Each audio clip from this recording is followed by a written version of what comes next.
Now then, we have to get on to Buddhism. And in order to introduce Buddhism, it's necessary to remember the whole background of the world view of India. In other words, what we're going to study first of all to understand Buddhism is Indian cosmology, just as you would have to study the cosmology of the Ptolemaic view of the world in order to understand Dante, and in order to understand lots of things about medieval Christianity. So the cosmology of the Hindus, their view of the universe, has come right into Japanese life through Buddhism, but it antedates Buddhism.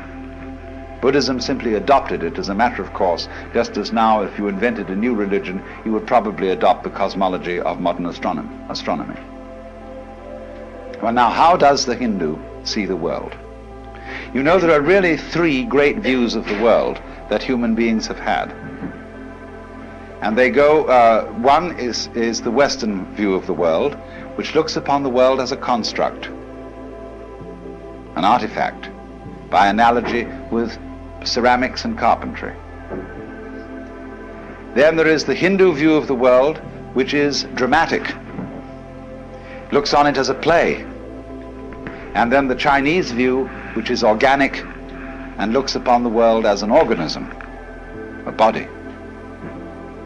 But the Hindu view sees it as a drama. And it's simply this: there is what there is, and always was and always will be, which is called the self. That in Sanskrit is Atman, A-T-M-A-N. And the Atman is also called Brahman. Brahman, from the root bri, to grow, to expand, to swell, is actually related to our word breath. So Brahman, the self, according to the Hindu view, plays hide and seek with itself for always and always and always. How far out, how lost can you get? So here each one of us, according to the Hindu idea, is the Godhead on purpose getting lost for the fun of it. And how terrible it can get at times. But won't it be nice when you wake up? That's sort of the basic idea. And I found it's an idea that any child can understand. It has great simplicity and great elegance. Now, in part of this cosmology, we must understand another feature of this conception of the universe. Not only, you remember now the kalpas, the periods of time, the yugas, the qualities of the time through which the universe goes, but there's the final thing, which are called the six worlds, or the six paths of life. And this is very important for Buddhism, although it comes from Hinduism, is represented in what is called the Bhava Chakra. Bhava means becoming, B-H-A-V-A.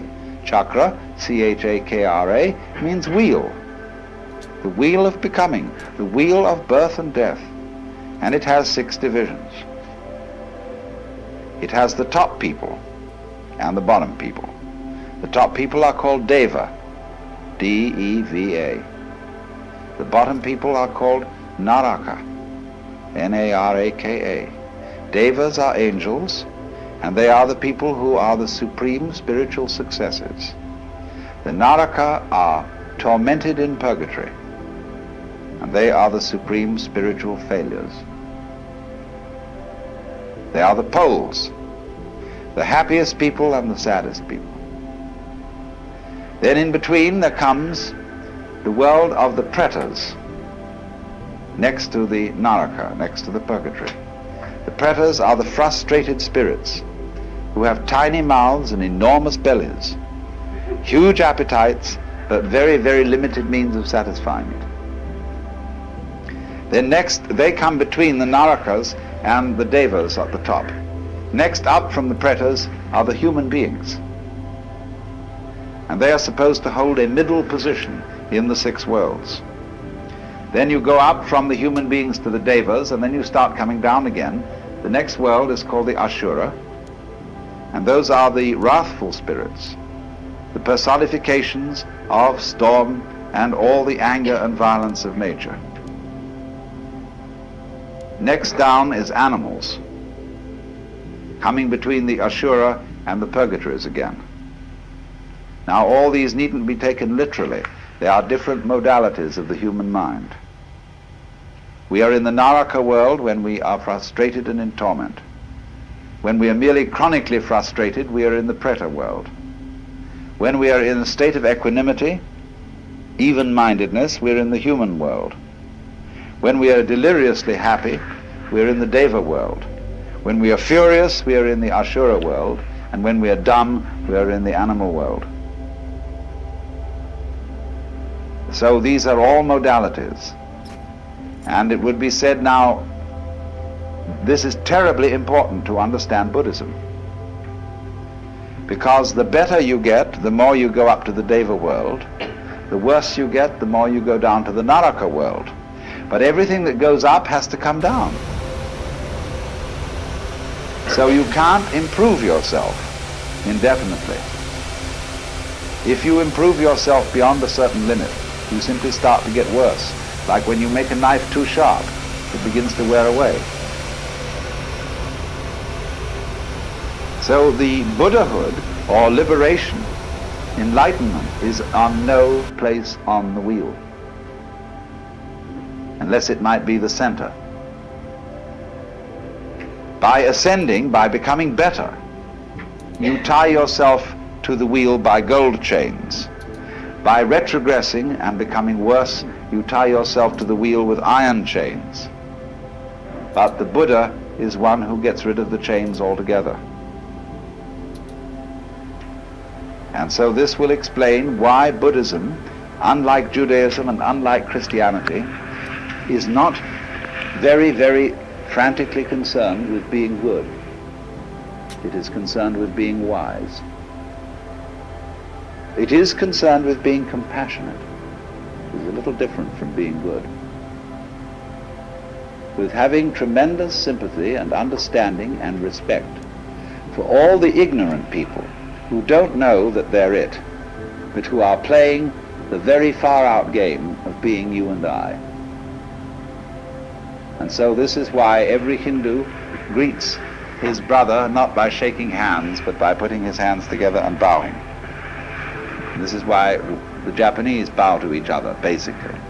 This is why Buddhist rituals are full of the bowing gesture, because you are honoring the self, playing the roles of all the people around you. And all the more honor is due when the self has forgotten what it's doing, and is therefore in a very far-out situation. Now, that is the basic Hindu view of the world. That's the cosmology which goes along with Buddhism. According to taste, temperament, tradition, popular belief and so on, there is this additional idea that when the Lord, the self, pretends that it's each of us, it first of all pretends that it is something called the Jivatman. The Atman, the self, pretends to be an individual soul called a Jivatman. And the Jivatman reincarnates through a whole series of bodies, life after life after life. And according to what is called karma. Karma literally means doing. The law of doing, whereby acts occur in a series and they are linked with each other in an unbreakable chain. So everybody's karma is the life course that he will work out through maybe innumerable lifetimes. I'm not going into that because a lot of Buddhists don't believe that. You will find that the Zen people, for example, are quite divided on this. They will say, no, we don't believe literally in reincarnation. That after your funeral, you will suddenly become somebody different, living somewhere else. They will say reincarnation means this, that if you sitting here now are really convinced that you're the same person who walked in at the door half an hour ago, you're being reincarnated. If you're liberated, you'll understand that you're not. The past doesn't exist. The future doesn't exist. There is only the present. And that's the only real you that there is. The Zen master Dogen put it in this way. He said, spring does not become the summer. First there is summer, and then there is spring. Each season stays in its own place. And so in the same way, the you of yesterday does not become the you of today. T.S. Eliot has the same idea in his poem, The Four Quartets, where he says, when you settle down in the train to read your newspaper and so on, you are not the same person who a little while ago left the platform. If you think you are linking your moments up in a chain. And this is what binds you to the wheel of birth and death. But when you know that every moment at which you are is the only moment, this comes into Zen. A master will say to somebody, get up and walk across the room. And he comes back and he says, where are your footprints? They've gone. So where are you? Who are you? When we are asked who we are, we usually give a kind of recitation of a history. Well, I'm so-and-so, I was given this name by my parents, I've been to such and such a college, I've done these things in my profession, and I produce a little biography. Buddha says, forget it. That's not you. That's some story. That's all gone, that's all past. I want to see the real you are now. Well, nobody knows who that is, you see. Because we don't know ourselves except through listening to our echoes and consulting our memories. But then there's a real you, and that again leads us back to this question. Who are you? That is the real you. We shall see how they play with this in Zen, by the koans, to get you to come out of your shell and find out who you really are. Well now, whereas in India, this worldview is tied up with a whole culture involving every circumstance of everyday life. Hinduism is not a religion in the same sense that, say, being an Episcopalian or even a Roman Catholic. Hinduism is not a religion, it is a culture. In this respect, it's more like Judaism than Christianity, because a person is still recognizable as a Jew even though they don't go to synagogue, because there's certain cultural things that Jewish people who come of a line of Jewish parents, people who have been practicing Jews, they still continue certain ways of doing things, certain mannerisms, certain attitudes, and so they are cultural Jews instead of religious Jews. Now, Hinduism is the same sort of thing. It is a religion culture, and so it involves living in India, really, to be a Hindu, because of the differences of climate, the differences of arts and crafts, technology. You can't be a Hindu in the full sense in Japan or in the United States. So what is Buddhism? Buddhism is Hinduism stripped for export. Now the Buddha was a reformer, you might say, in the highest sense of a reformer, someone who wants to go to the original form, or to reform it for the needs of a certain time. The word Buddha is a title, not a proper name. Same way as Christ means the anointed, and it's not the surname of Jesus. So Buddha is not the surname of Gautama.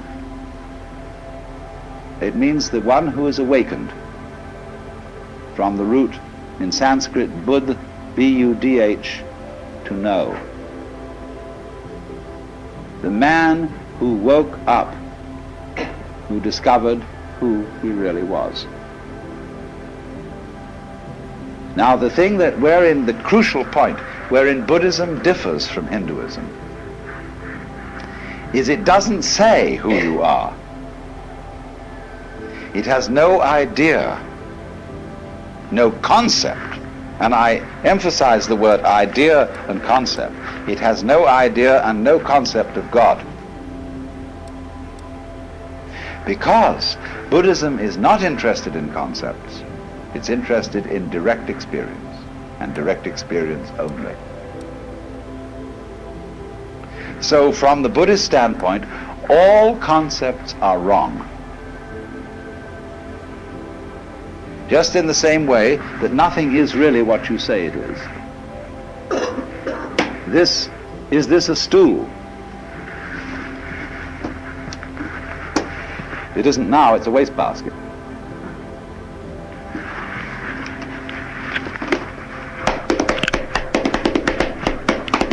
It's now a drum. What is this thing? See? It is what it does. It's this. See? Anything you can use it for is what it is. So if you have a rigid idea that it's a stool and you can only sit on it, you're kind of stuck. But if it's all these other things as well, then you suddenly see that anything can be everything. So in the same way, Buddhism does not define and say what you really are is something, because it would say that if you believe that, you've got stuck with an idea and you're clinging onto it for spiritual security. So a lot of people say, well, I like to have a religion because it gives me something to hold on to. A Buddhist would say, oh, cut that stuff. But so long as you hold on to something, you don't have religion. You only really there when you let go of everything, and you don't depend on any fixed idea, any belief for your sanity or happiness. So you would think Buddhism is very destructive because it breaks down, it doesn't believe in God, it doesn't believe in an immortal soul, it doesn't believe in, doesn't seek any solace in any idea of life after death. It absolutely faces the fact of the transiency of life. There's nothing you can hold on to, so man, let go. Because there's no one to hold on to anything anyway. So Buddhism is the discipline of doing that. But if you do that, you see, you discover something much better than anybody has who has a belief. Because you got the real thing. Only you can't say what it is. They say in Zen that if you're enlightened in Buddhism, you are like a dumb man who has had a wonderful dream. That is to say, when you've had a wonderful dream, you want to tell everybody what it is. But you can't, if you're dumb. See, if you can't speak. So the real thing in Buddhism, which they call nirvana, which is a sort of equivalent to moksha, nirvana means blow out. Phew! You know, the sigh of relief. Because if you hold your breath, you lose it. If you hold on to yourself, you hold on to life, or breath is the spirit, you hold on to God, rock of ages cleft for me, let me cling on to you. It's all dead. Becomes just a rock, just an idol. But let go, breathe out, and you get your breath back. That's nirvana. So the Buddhist idea is, in doctrine, the highest negativism. They characterize the ultimate reality as shunya, which means emptiness. In Japanese, ku, which is the character you use for the sky or the air. When you get an airmail envelope, you know, to write home, the second character is ku, the air, which means emptiness. They use this to translate shunyata, emptiness, fundamental nature of reality, the sky. But sky, you see, is not negative emptiness. The sky contains all of us. It's full of everything going on. But you can't put a nail in the sky and pin it down. So in the same way, Buddhism is saying, You don't need any gizmos to be in the know.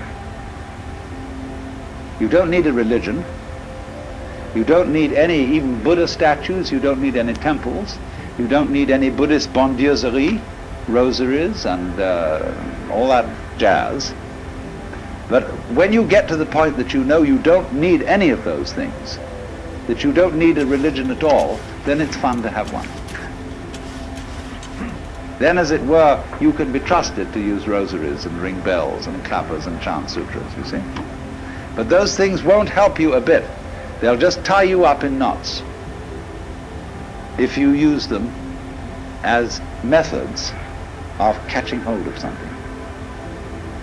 So every teacher of Buddhism is a debunker. But he does it not to be a smart aleck and to show how clever he is, but out of compassion. Just as when a surgeon chops off a bad growth, or a dentist pulls out a rotten tooth, so the Buddhist guru or surgeon is getting rid of your crazy ideas for you, which you use to cling on to life and make it dead. Now, there are two kinds of Buddhism. They are called Mahayana. Maha is Sanskrit word for great, M-A-H-A. Yana means a vehicle or conveyance. And there is Hinayana, means the little vehicle. Hina in Sanskrit, H-I-N-A, means little. Only that's a term invented by the Mahayanists for the other people, and the other people don't like it. They like to call themselves Theravada, T-H-E-R-A-V-A-D-A, which means Vada, the way, Thera, of the elders. Now, Theravada Buddhism you will find in Ceylon, Burma, Thailand, Cambodia, and generally South Asia. Mahayana you find in, it originated in Nepal, northern India, and you find it in Tibet, China, Mongolia, Japan, and to some extent in Indonesia.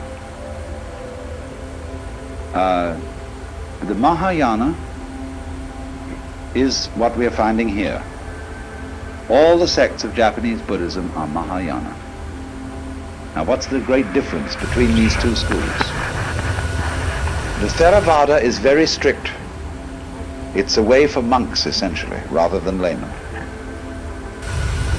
And it is, you see, there are many ways of living Buddhism. It'll take me some time to show you this. The Theravada Buddhists are trying to live without desires, to have no need for wives, or girls, or husbands, or boyfriends, not to kill anything at all, to live the strictest vegetarian way, and to strain your water so that you even don't eat any insects, little insects with it. And to this very strict way, and meditate all the time, and eventually attain nirvana, which will involve your total disappearance from the manifested world. Mahayana feeling is that that is a dualistic point of view. You don't need to get away from this world to experience nirvana, because nirvana is what there is. It's here, it's now. So the ideal person of Mahayana is called a bodhisattva. This originally meant somebody on the way to becoming a Buddha, but in Mahayana it has a different meaning.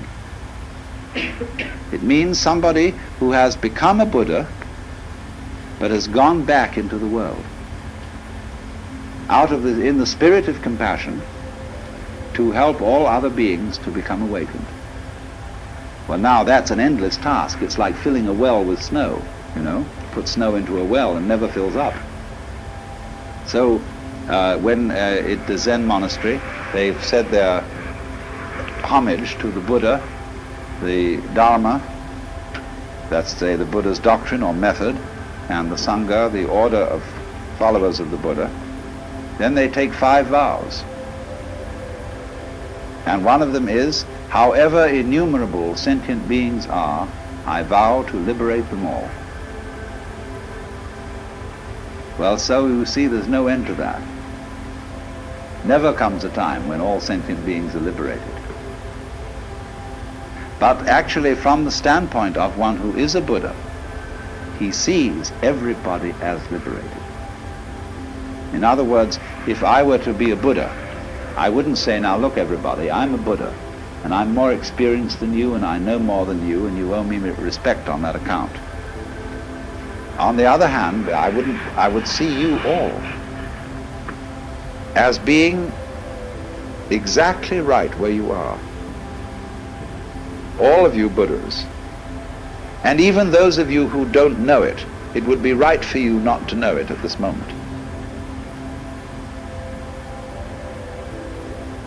In talking about Buddhism in past seminars, I explained that it's absolutely fundamental to an understanding of Buddhism to recognize that its whole method of teaching is dialectic.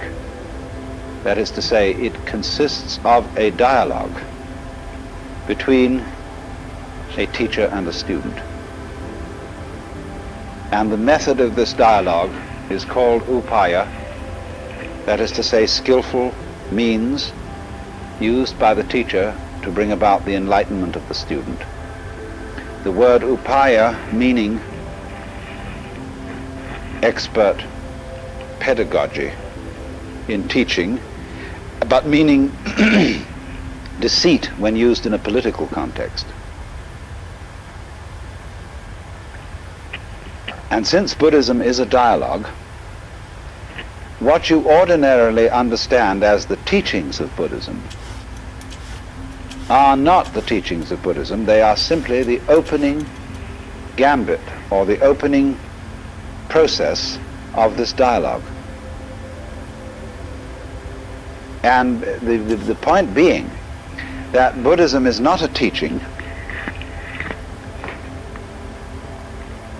Its essence consists in a certain kind of experience, in a transformation of consciousness which is called awakening or enlightenment, which involves our seeing through or transcending the hoax of being a separate ego.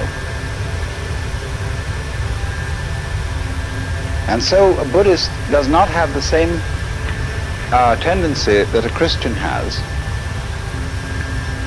to want to find out what his faith is by going back to the most original sources.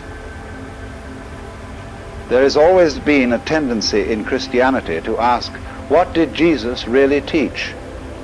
What is the pure New Testament, uncorrupted by theologians and by scribes who inserted things into the mouth of the master? It does not occur to Buddhists to have this attitude because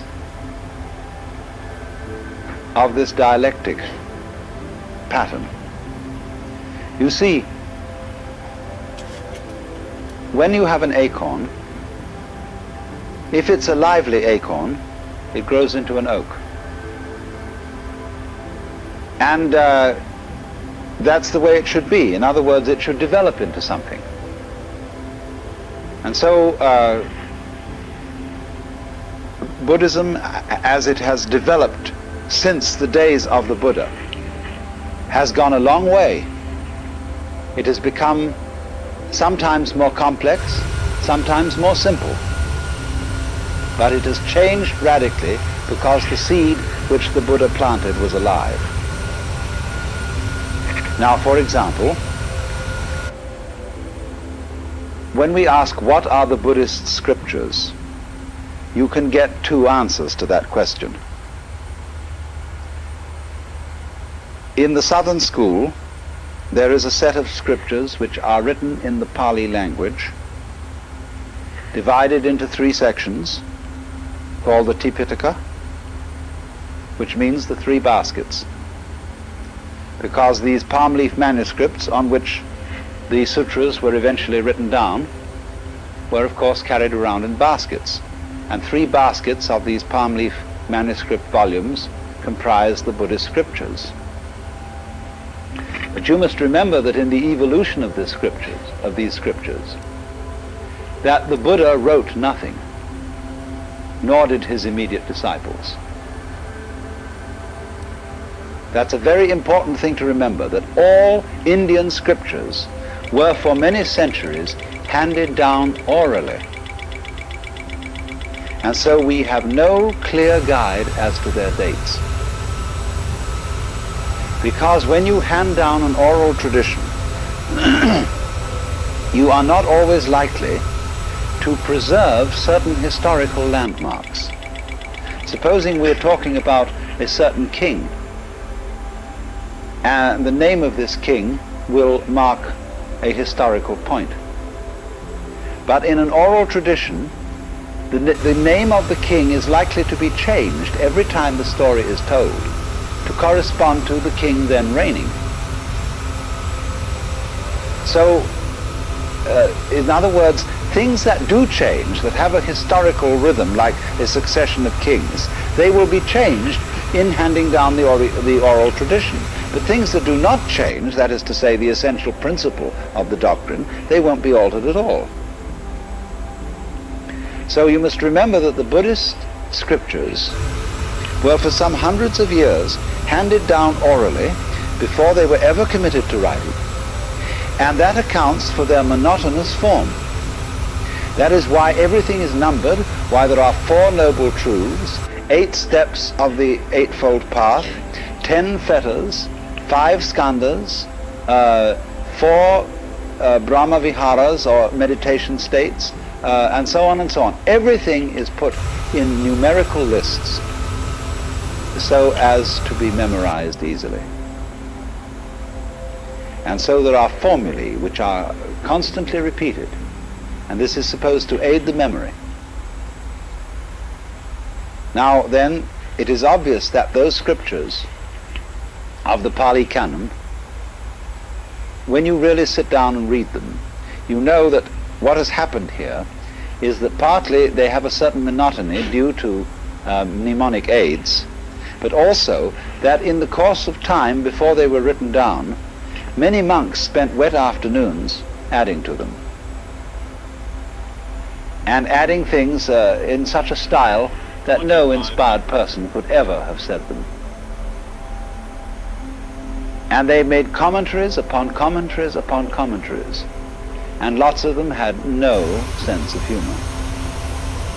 I always love the passage where the Buddha is giving instructions on the art of meditation, and he's describing a number of things on which one could concentrate. And there's a commentator making little notes on this. And so when he's made his list of things on which you could concentrate, like a square drawn on the ground, or the tip of your nose, or a leaf, or a stone, or anything, and then he says, or on anything. And the commentator puts footnote, but not any wicked thing.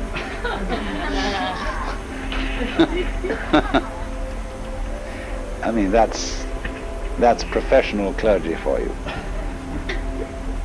the world over. So this sort of thing has obviously happened.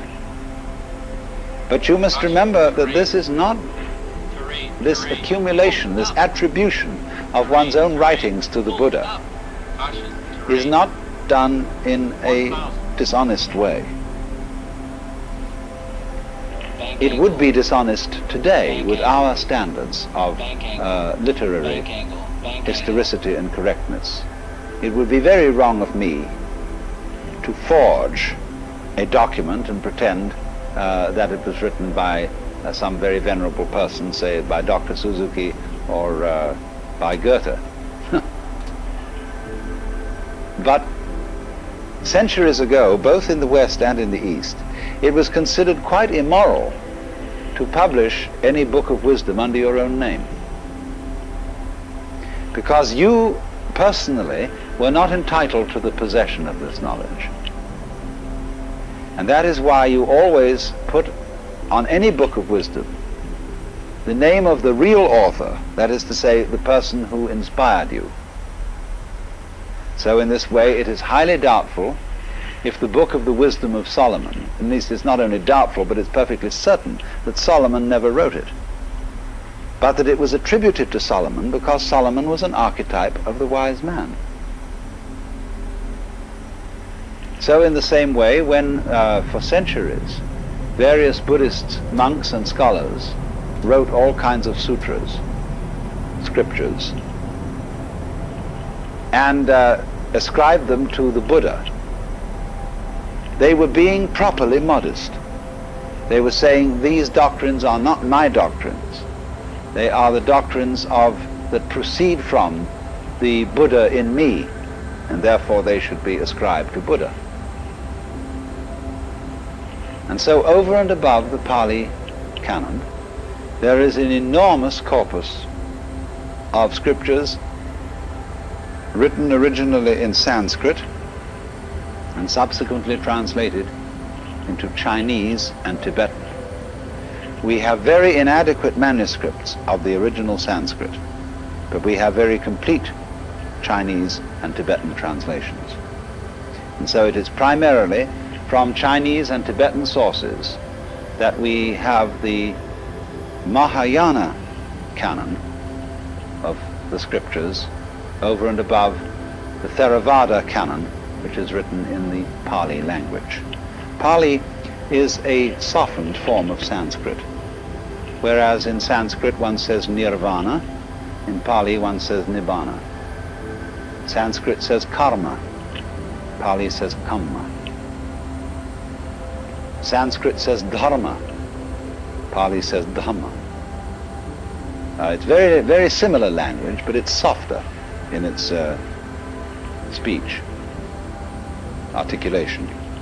Caution, terrain. Now it's in general feeling among scholars Caution, terrain. of the West that the Pali scriptures are closer to the authentic teachings of the Buddha terrain. than the Sanskrit ones. Caution, terrain. And so Caution, with our terrain. Christian background and Caution, approach terrain. to scriptures in general, Caution, terrain. the West has built up a very strong, you might say, prejudice in favor of the authenticity of the Theravada tradition as against the Mahayana tradition. Whereas the Mahayanists put it this way. Terrain, terrain. Pull They up. say that their Terrain, terrain. most, Pull up. they have a hierarchy of Terrain, scriptures. pull up. Terrain, One for terrain. very Pull simple-minded up. people. Terrain, The terrain. next, they have Pull about up. 4 grades, Terrain, terrain. going Pull progressively to the scriptures for the most intelligent people. And they say that the Buddha preached that to his intimate disciples first. And then slowly, as he reached out from the most intimate group to others, he came down to what is now the Pali Canon, as the scriptures for the biggest dunderheads. But that the ones that he preached first were not revealed until long, long after his death.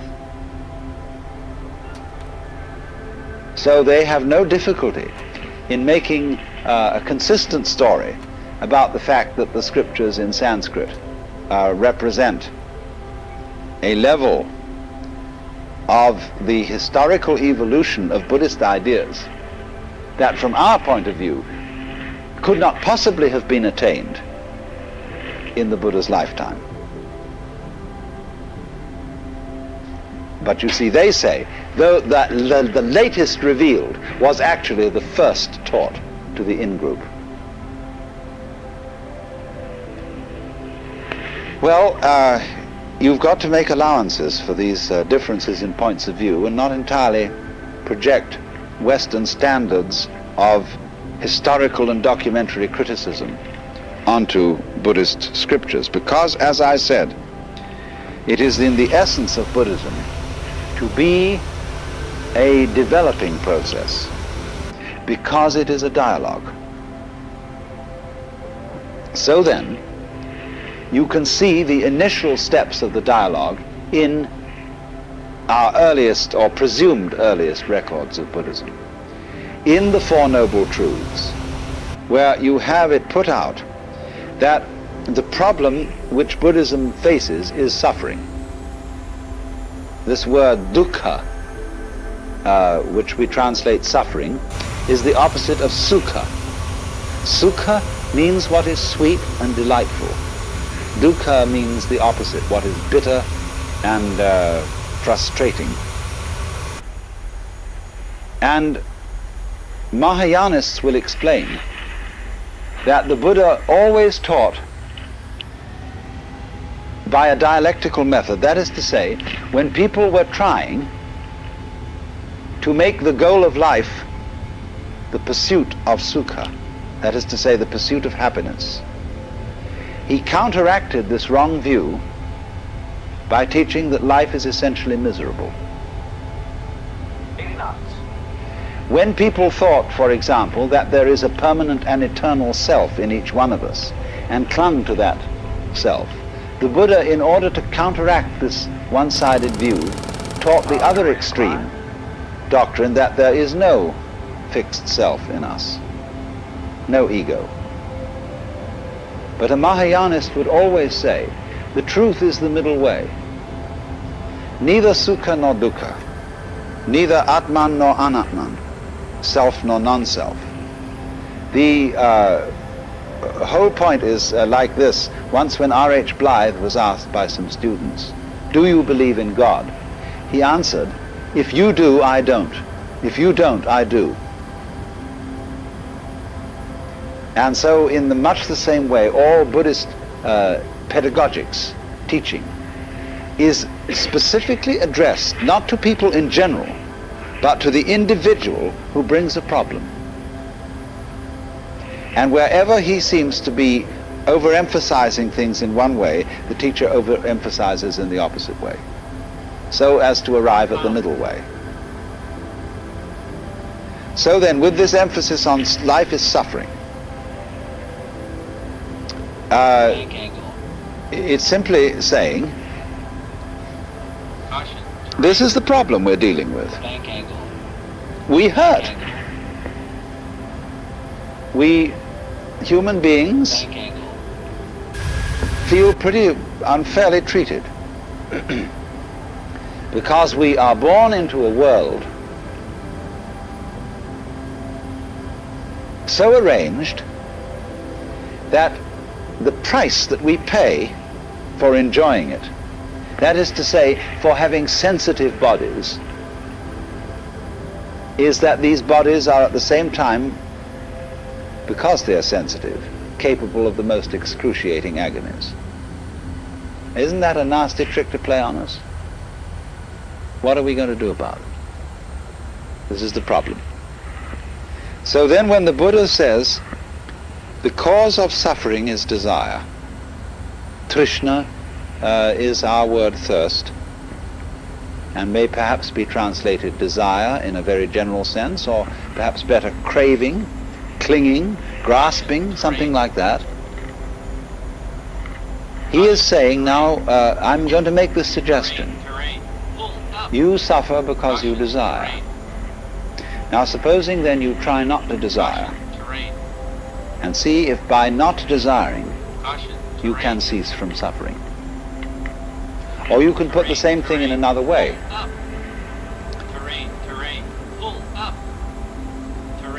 You can say to a person, it's all in your mind. There is nothing either good or ill, but thinking makes it so. And therefore, if you can control your mind, you've nothing else that you need control. For example, you don't need to control the rain if you can control your mind. If you get wet, it's only your mind that makes you think it's uncomfortable to be wet. A person who's got good mental discipline can be perfectly happy wandering around in the rain. You don't need a fire if you've got good mind control. because if you've got ordinary bad mind control, when it gets cold, you start shivering. That's because you're putting up a resistance to the cold. You're fighting it. But don't fight it. Relax to the cold. And in other words, this is a matter of mental attitude, and then you'll be fine. Always control your mind. This is another way of approaching it, you see. Now then, as soon as the student begins to experiment with these things, he finds out that it's not so easy as it sounds.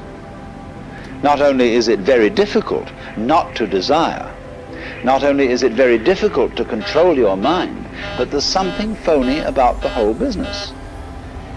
And this is what you're intended to discover. That namely, when you try to eliminate desire in order to escape from suffering, you desire to escape from suffering. You are desiring not to desire. In other words, I'm not merely playing with logic. I'm saying that a person who is escaping from reality will always feel the terror of it. It'll be like the hound of heaven that pursues him. And he's